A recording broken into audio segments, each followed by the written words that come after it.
Hey everyone, welcome back to the channel. It's update time. Way! The Digitone 2 got a new update, which is firmware version 1.10, and it comes with a lot of cool new features for sure. Hey! But one of them that excites me the most is the new chord mode, and that's what I want to explore with you today.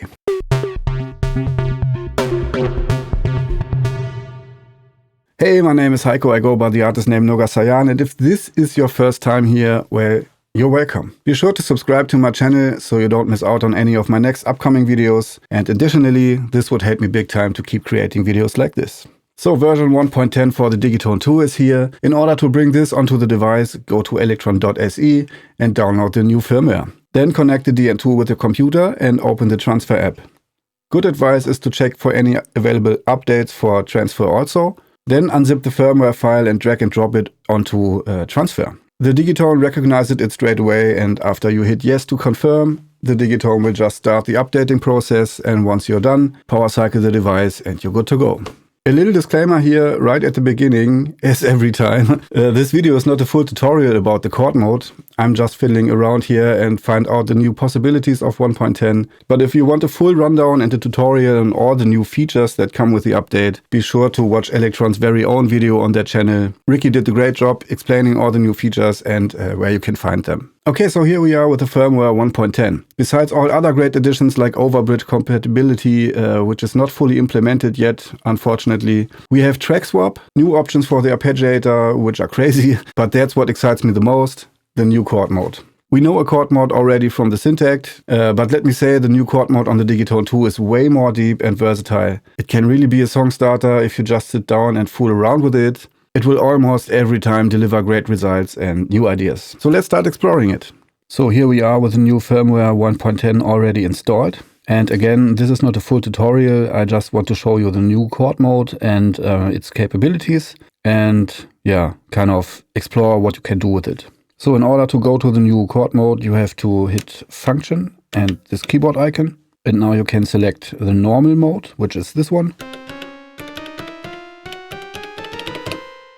which we already had before. And now you can dial this knob to go from normal into folded. So now you have 2 octaves of chromatic scale. And if you go one further, you have chord root. That's the first chord mode. You can select the root note. At the moment we are on C5. You can select the scale. At this moment we are on chromatic mode. Then you can select the type of chord, which is at this moment on major. You can go to minor, 7th, minor 7, major 7, diminished, diminished 7, thus 2, thus 4, 6, minor 6, and so on and so on. Let's keep it on minor for now. And with this one, you can select the root note to be 1 or 2 or even 3 octaves lower. Let's keep it on 0. You can already hear, if you hit one button, it plays a chord. So that's the chord mode. And what is nice, if you hit a button, you can see which notes are actually being played. So that's a nice addition. Let's check out the other ones. Let's go from chord root to chord center.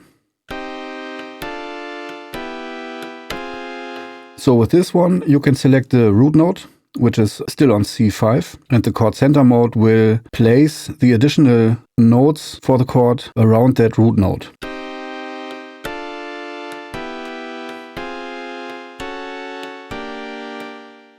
This is kind of like a normal piano player would play, to keep the hand in the same position and adjust the notes around the root note. Let's go to Dorian.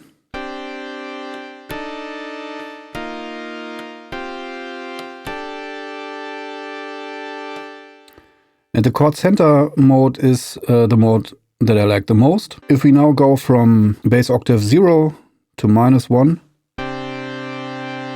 you can already hear it sounds much fuller. And we can now play with the shape of the chord. We have now 1, 2, and 5. That's a simple 1-3 chord. And again, look at the notes here on the keyboard. That sounds quite nice. I will go to my favorite root note, which is F sharp. I don't know why, but that's how it is. F sharp Dorian, always nice to play with. So you have this shape here, which is at the moment 1, 3, 5, and 7. And you see this highlighted button over here, button number 7. This corresponds to the shape of the chord. You could, while playing, dial this knob to get another shape. You can also press this button here. You see how this shape changes? So that's super great addition for playing live chords.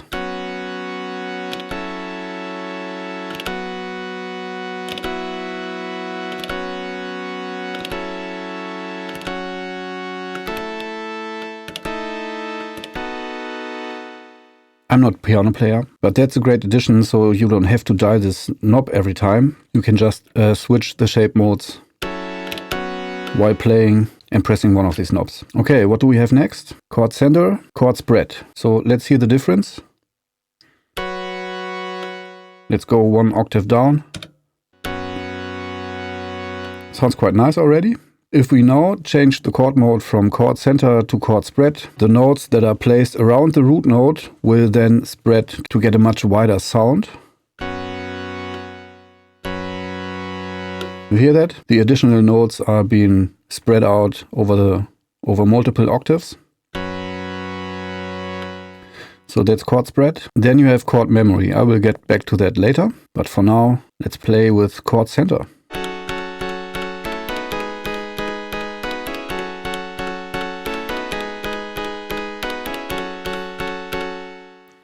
That's already quite a lot of fun, I would say. Let's actually check out the chord memory, because that's what I like the most when programming chord progressions. And in order to not forget what you want to play, you can store, I think, 16 different chords in the chord memory. So let's get back to this little melody I played before.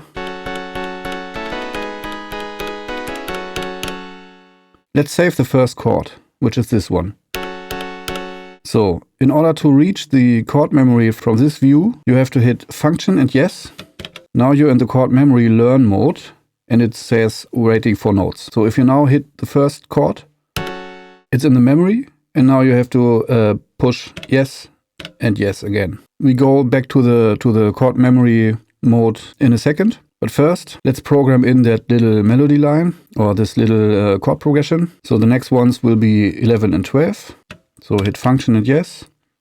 11, yes, yes. Then we had 12, yes, yes. Then we had 10. Yes, yes, yes, yes. Then we had 12 again. And 13. So now we save this little chord progression into the chord memory. And if we now go back to chord memory, we have this 7 slots which are blue, which means these are my saved chords which are just saved in the chord memory. So we can play this in a row.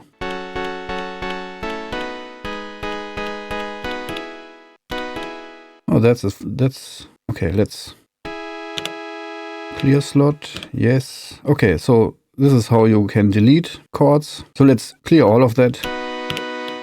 Okay, let's go back to chord center where we were before. Let's play our little melody here. Let's save this chord progression into the chord memory. So hit Function and Yes.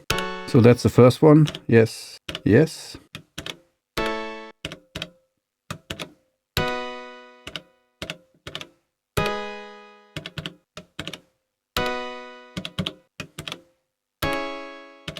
So that should be it. Now we're going to chord memory, and there we have our 6 chords we just saved. So we could now play it in a row.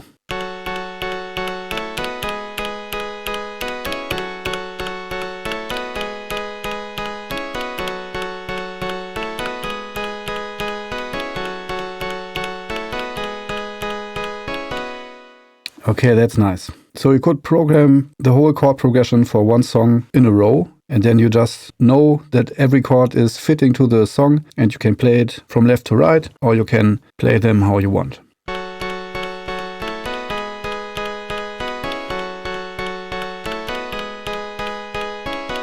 Yeah, that's nice. If we now imagine we had a B part of the song, we could lay the B part chord progression down at the bottom here from 9 to 16. Let's try it out.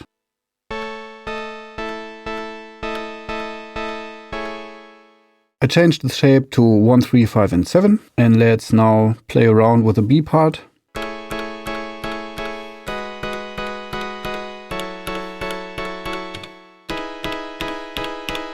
Okay, so let's program that. Function yes. I don't want it to save to slot 7, so I go back to chord memory, copy part 7 and paste it onto 9 and then delete 7. Yeah, okay, that works. Copy paste on electrons is always so convenient. Okay, go back to chord center. We had this one before.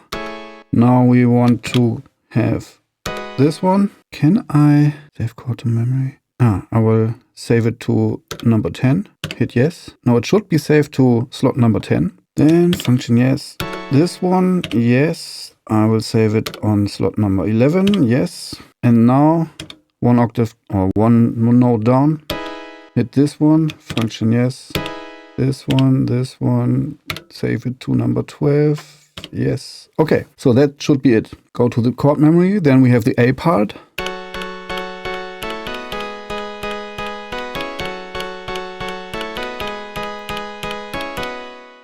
Okay, and now for the B part.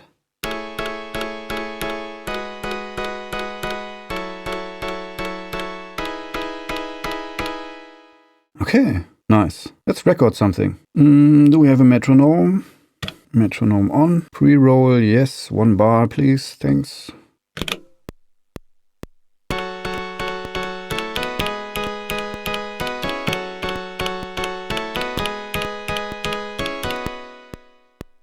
We could program the B part into the other 4 bars.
Okay, you got the point. That's nice. And in case of the live set, if you're playing a live set and you don't want to lay down the whole chord progression in order to play it live and not sequence it, you could always delete all this.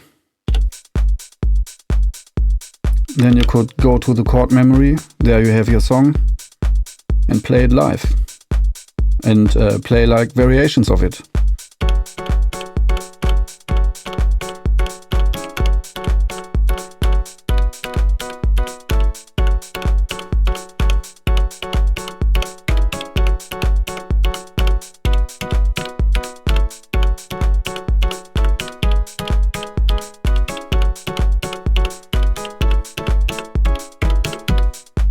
And so on. Okay, that's fun. So the natural progress for me would be to check if I can LFO the shape of the chords. But unfortunately, if we go to the LFO section and look at the destinations, there are oscillators and all the usual stuff you know from before. But in this list, there is no option to modulate the chord shape of the chord mode with any of the 3 LFOs. That's unfortunate.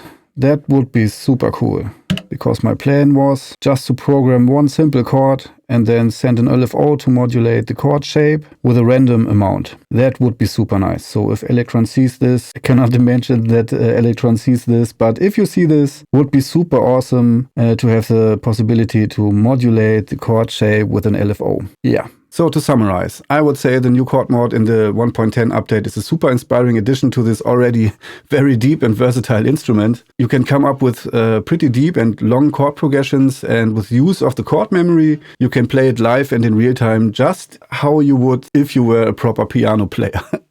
Which I am not, I have to say, unfortunately. I am still figuring out the other editions of the new firmware, and yeah, I will probably make some other videos about that too. But for this time, I think that's it with the new chord mod. If you enjoyed this video, however, don't forget to like and subscribe to my channel for more videos on workflow and performance tips. Drop a comment below and tell me how you like the new chord mod, and if you are sad that Overbridge is still not working 100% like I am. Well, I think the people at Elektron are working on that without getting much sleep. They already put a heavy amount of effort in this device, so we should be patient, I think. Alright, that's it for now. Have a great Sunday, everyone. Spring is just around the corner. Stay inspired. Keep creating. Take care. Bye.